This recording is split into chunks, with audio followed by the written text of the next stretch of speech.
நண்பர்களே அனைவருக்கும் வணக்கம். இன்றைக்கி நம்ம இந்த வீடியோவில் வந்து பார்த்திங்கன்னா புது அபார் கார்டு அது மட்டும் இல்லாமல் இனி ஆதார் கார்டு பேன் கார்டு மட்டுமல்ல ஒரே கார்டு அப்படின்னு சொல்லிட்டு ஒரு அறிவிப்பை வெளியிட்டிருக்கிறாங்க. அதாவது என்ன நடக்கும் அப்படிங்கிற விவரத்தை நம்ம இந்த வீடியோவில் பார்த்துடலாம். அண்ட் இப்போ தான் நம்ம சேனலை தடவையாக பார்க்குறீங்க அப்படின்னா நம்ம சேனலை சப்ஸ்கிரைப் பண்ணிக்கோங்க. அந்த பக்கத்தில் இருக்கிற பெல் ஐக்கானை தட்டிக்கோங்க. அப்போ தான் நம்ம போடுற வீடியோஸ் எல்லாம் உங்களுக்கு நோட்டிஃபிகேஷனாக வரும். வாங்க வீடியோக்குள்ளே போகலாம். ஸோ இப்போ வந்து பார்த்திங்கன்னா ஆதார் கார்டு இருந்தால் போதும்னு இருந்தாலும் அதுக்கு அப்புறம் பல கார்டுகள் வருகின்றன. ஆனால் இப்போது வந்திருக்கும் அபார் கார்டு, அதாவது அந்த ஆதார் கார்டையே தூக்கி சாப்பிடும்படி இருக்கிறது. இந்த கார்டு பெற்றோர்களுக்கும் முக்கியமாக இருக்கிறது. ஏனென்றால் அவர்களின் ஒப்புதல் மூலம் குழந்தைகளுக்கு வழங்கப்படுகிறது. இந்த அபார் கார்டு எதற்காக அவசியமாக இருக்கிறது, இந்த அபார் கார்டு மூலம் என்னென்ன மாற இருக்கிறது உள்ளிட்ட முழு விவரங்களையும் இந்த வீடியோவில் பார்த்துடலாம். ஆதார் கார்டை பிறந்த குழந்தை முதல் வாங்கி கொள்ளலாம். அது முக்கியமான அடையாள சான்றாக இருக்கிறது. ஆனால் இந்த அபார் கார்டு என்று அழைக்கப்படும் automated permanent academic account registry அப்படின்னு சொல்லிட்டு கார்டு அடையாள சான்று மட்டுமில்லை, கல்விக்கான முக்கிய ஆவணமாக இருக்கிறது. அதாவது வந்து பார்த்திங்கன்னா மேல்நிலை பள்ளிகளில் தொடங்கி கல்லூரிகள் அல்லது அதற்கு மேலான கல்வி பயிலும் மாணவர்களுக்கு இந்த அபார் கார்டு வழங்க திட்டமிட்டு இருக்கிறது.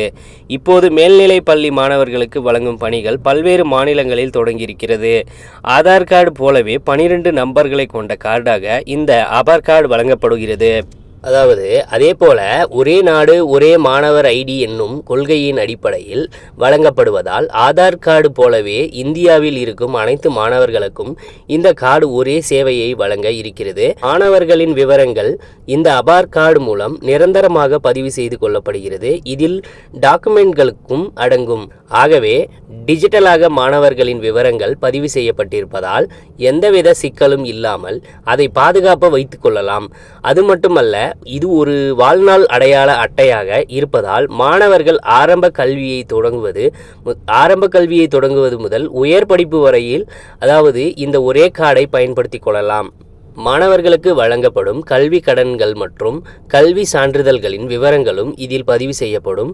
ஆகவே ஏபிசி என்று அழைக்கப்படும் அகாடமிக் பேங்க் கிரெடிட் அதாவது சேவையும் இந்த 12 நம்பர் கொண்ட ஆதார் கார்டு மூலம் அணுகப்படும். இது டிஜிட்டல் லாக்கர் சேவைகளுக்கும் பொருந்தக்கூடியதாகும்.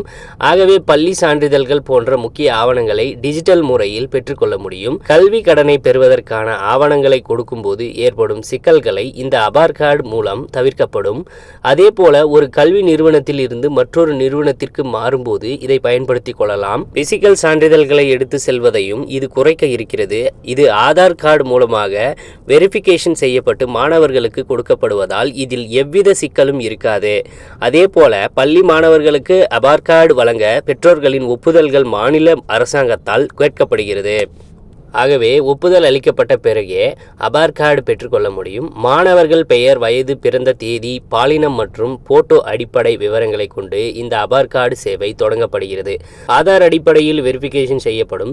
சிறார்களாக மாணவர்கள் இருந்தால் பெற்றோரின் ஒப்புதல் தேவைப்படும். ஸோ கண்டிப்பாக பார்த்தீங்கன்னா இந்த அப்டேட் உங்களுக்கு பயனுள்ளதாக இருக்கும் நம்புகிறோம். உடனுக்குடன் நம்மளுடைய அப்டேட்ஸை தெரிஞ்சுக்கணும் அப்படின்னா நம்ம சேனலோடு தொடர்ந்து இணைந்திருங்கள். நன்றி, வணக்கம்.